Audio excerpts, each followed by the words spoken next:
Good morning friend. সকালবেলা কিছু কাজ সেরে এখন একটু বসেছি। এখনই আপনাদের সাথে ভিডিওটা করতে শুরু করলাম। চিকুকে টিফিন দিয়েছি, ওকে দিয়েছি টিফিনে কলা দিয়ে একটু চিড়ে দিয়েছি, সঙ্গে কালকে কাগজি লেবু এনেছিলাম বাজার থেকে, তো সেটা দিয়েছি যাতে খুব সুন্দর গন্ধ হয়।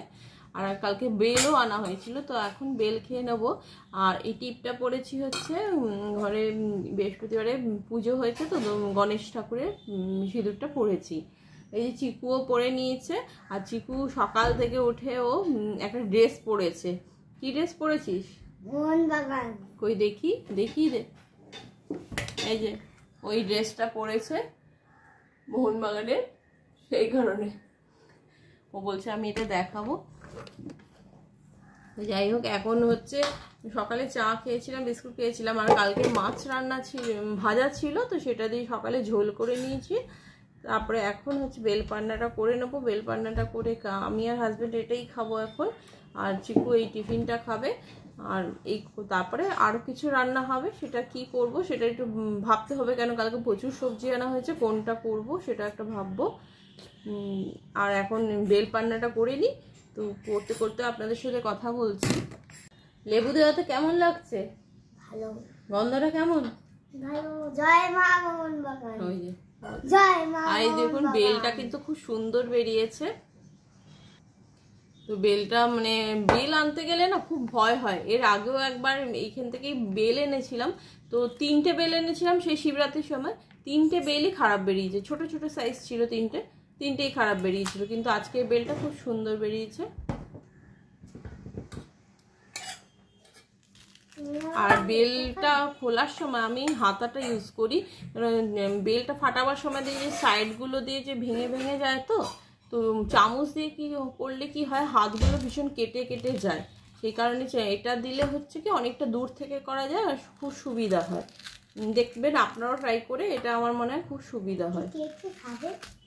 হাতাটা দিয়ে করলে কি হয় আপনার, আমি আর বাবা খাবো, তোমাকেও দেবো, ঘরে যা হবে সবাইকে সব একটু খেতেই হয়। চলো তোমার টিফিনটা খেতে থাকো।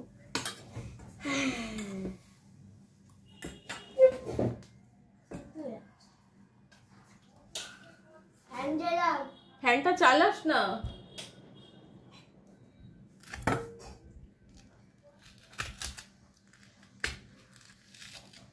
এই দেখুন কি সুন্দর করে এটা খুলে আসে। আর চামচ দিয়ে করলে আমি যতবারই করেছি দেখেছি হাতের এখানে ভাঙা জায়গাগুলো লাগে, তখন সেখানগুলো কেটে যায়। সেই কারণে চামচ দিয়ে করি না, আমি এটা দিয়ে করি, সুবিধা হয়, তাতে হাতটা কেটে যাওয়ার সম্ভাবনাটা কম থাকে। তো এখন বেলপান্নাটা আগে করে নিচ্ছি।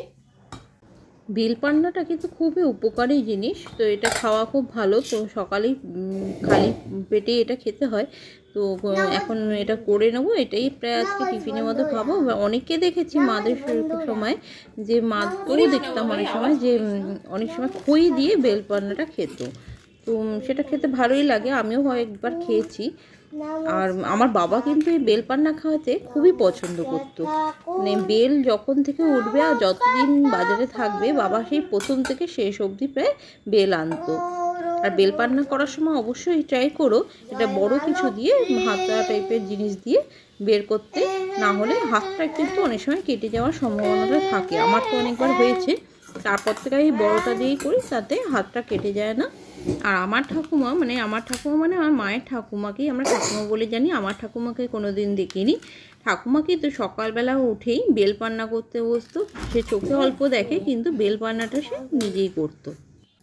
আবার একজনকে শুনেছিলাম, বাজারে গেছিলাম তখন শুনছিলাম, সে বলছে যে বেলের রেসিপিটা কি করে করে, সেই যে বিক্রি করছে তাকেই জিজ্ঞেস করছে, এটা এত সিম্পল, এটা কি করে মানুষ কেউ জানে না। এটা আমার খুব আশ্চর্য লাগলো। এটা তো মনে হয় না বাঙালিরা কেউ জানে না। উনিও বাঙালি ছিলেন, কিন্তু উনি এটা জানেন না বলে অদ্ভুত লাগলো। মেবি হয়তো নাও জানতে পারে, হয়তো অনেকে খায় না, সেই কারণে।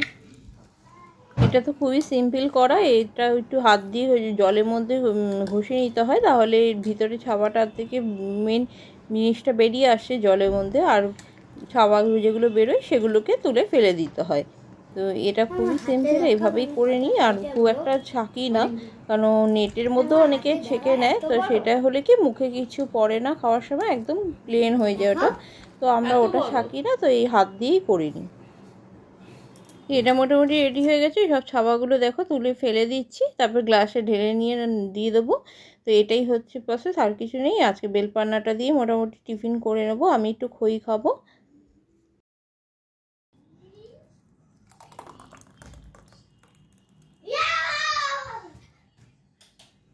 কালকে বালিগঞ্জে বাজার করতে গিয়েছিলাম, তো ওখানে প্রচুর বাজার যাই, একসাথে অনেকগুলো করে নিয়ে আসা হয়। তো দেখো কত বাজার করে এনেছি। লাউ 4-5টা কাঁচকলা, 6টা লেবু, বেগুন, টমেটো 2 কেজি আনা হয়েছে, সজনে ডাঁটা, তারপরে তোমার এনেছি ঢ্যাঁড়স, পটল, কুমড়ো, মুসুম্বি এনেছি, পেঁপে এনেছি। প্রচুর বাজার করা হয়েছে। তো এগুলো আমরা বাজারগুলো এনে রাতে করে রেখে দিই, তো সকালবেলা পরিষ্কার করে ধুয়ে নেওয়া হয়। তারপর এঁচোড়ও আনা হয়েছে, তো এঁচোড়টা কালকেই করা হবে না, তাই প্যাকেট করেই ফ্রিজে রেখে দেওয়া হয়েছে। ধনে পাতাটাও রেখে দিয়েছি, বেশি জল ঝাড়া নিয়ে ওটা প্যাকেটটাই উপর থেকে করে রেখে দিই। তো এই সব নিয়ে প্রচুর বাজার একসাথেই করে নিয়ে আসা হয়েছে। তো একদিন যেদিন ভালো লাগে সেটা খাওয়া হবে। আঙ্গুরও আনা হয়েছে, তরমুজ আনা হয়েছে, সেগুলোও তো ঠাকুরের কাছে ফলে রাখা হয়েছে। এই যে আজকে করেছি একটু মাছ ভাজা, 3 পিস মাছ ভাজা, সাথে করেছি একটু মাছের ঝোল। আর এটা মাছের মাথাটা দিয়ে একটু মুড়ি ঘন্ট করে নিয়েছি। আর এই একটা রেসিপি করে নিয়েছি টমেটো আর ডিম দিয়ে। তো এটা অবশ্যই থাকছে রকমারি বাঙালি রান্নাতে। তোমাদের কাছে ডেসক্রিপশানে লিঙ্ক দেওয়া থাকবে, তোমাদের পছন্দ হলে দেখো। খুবই ইজি আর সিম্পল। তো আজকে মিনি ব্লগটা বন্ধুরা এখানেই শেষ করছি। তো কেমন লাগলো আজকে মিনি ব্লগটা তোমরা অবশ্যই জানিও। তো আবার চলে আসবে খুব শীঘ্রই আবার নতুন একটা মিনি ব্লগ নিয়ে। টাটা।